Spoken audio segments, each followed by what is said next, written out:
Hi everyone, I'm Karina Morris and I am from the Rural Assistance Authority, and I will be running through a little presentation on the Varroa Mite emergency response programs that the RAA are currently administrating for both commercial beekeepers and recreational beekeepers. So throughout these slides, we'll be going through a couple of areas. First off, we will be touching on the program guidelines, also the RAA support materials, which is on our website, and also we will be going through some case studies for both a commercial and recreational application. So first up, we'll just be running through the program guidelines for the commercial beekeepers. So on this slide here, we've just got the assistance available. So this is what is eligible for reimbursement under the Varroa Mite Response Program, which we will go into additional or further detail in regards to those amounts throughout the slides. Also too, there is an eligibility criteria that is needing to be met for applicants to be eligible for the reimbursement, which are listed here on the screen. So applicants, so commercial applicants do need to be a DPI registered beekeeper. They also need to have the ANZAC code that is relating to beekeeping, so 01930. Also too, we will require evidence of tax returns or financials to show the active production at the time of the emergency response, and also to a DPI Varroa case number, which is provided to the applicants from the authorised officers. So the second program guidelines that we'll run through are for the recreational beekeepers. So this is a little different in regards to the reimbursement amount, which is obviously stated above there in the slide in regards to the amounts per hive that will be eligible. Also too, for the recreational beekeepers, there is also an eligibility criteria that is required, and each recreational beekeeper must meet those 3 eligibility criteria to receive that reimbursement. So first off, they do have to be a registered beekeeper, and that registration number is required on both their DPI Varroa case and also their RAA application form as well. So up next, we'll just be going through some of the RAA support materials. So on our website, so www.raa.nsw.gov.au, you can follow the links through grants and Varroa.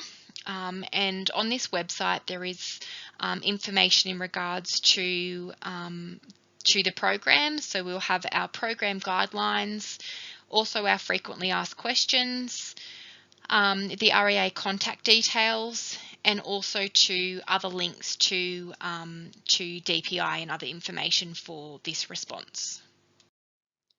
So on this slide here, we have a commercial application form.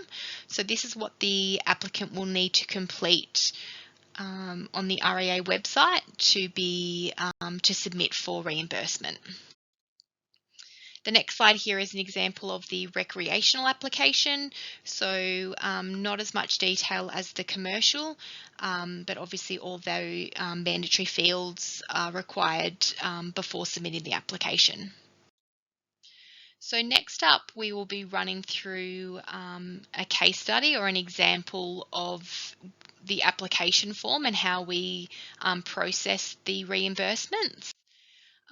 So first up, we'll be running through the commercial application. So as touched on earlier, under the eligibility criteria, an applicant does need to provide evidence of their ANZAC code and also trading income or current trading income.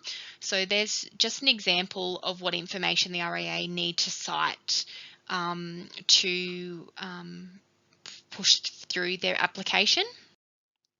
So this slide here just goes through how the reimbursement is calculated.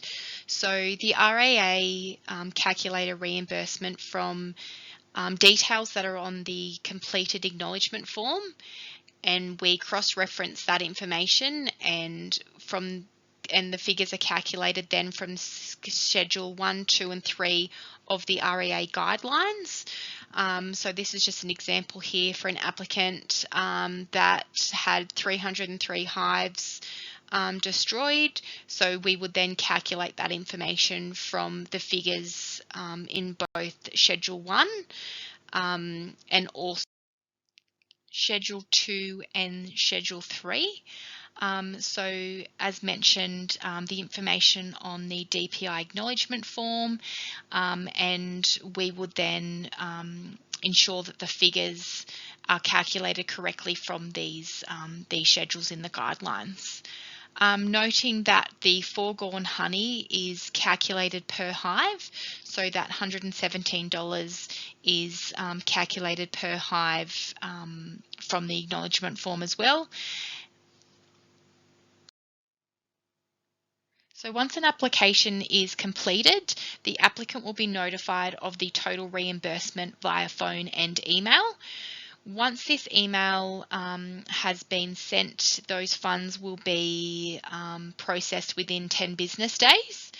If the applicant believes that the reimbursement amount isn't adequate, they can request a review into this amount, which on the slide here we've got an email address for where the reviews are to be submitted, which is varroa.response@raa.nsw.gov.au. So the applicant does have 20 business days to submit their review, and this is from the date of the approval email being sent.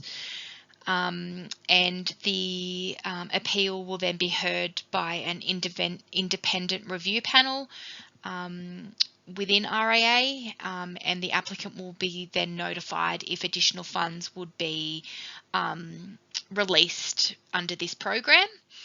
Also noting too that if applicants are refused for not meeting the eligibility criteria, which we did touch on earlier, which is under Section 4 of the guidelines, the applicant will need to submit a review of this process through our website, which is the details on the slide.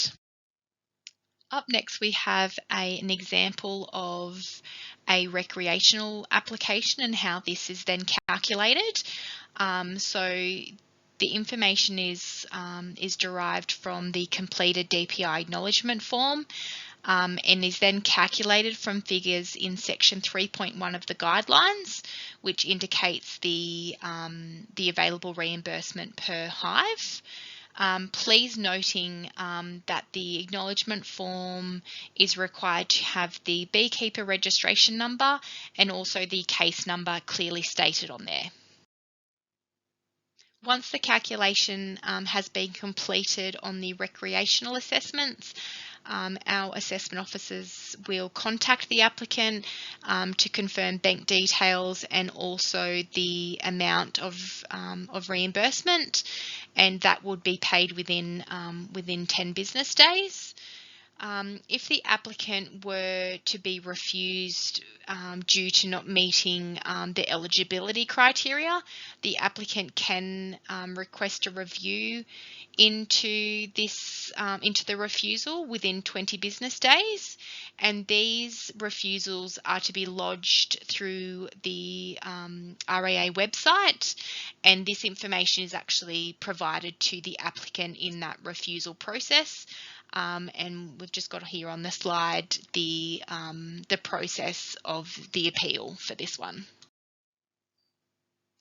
That is the end of the presentation, so I'd like to thank you all very much. Not sure if we will be doing questions now or at the end of the day, but open and happy for any questions that you do have for the Rural Assistance Authority regarding the response program and the assessments for the recreational and commercial beekeepers. Thank you very much.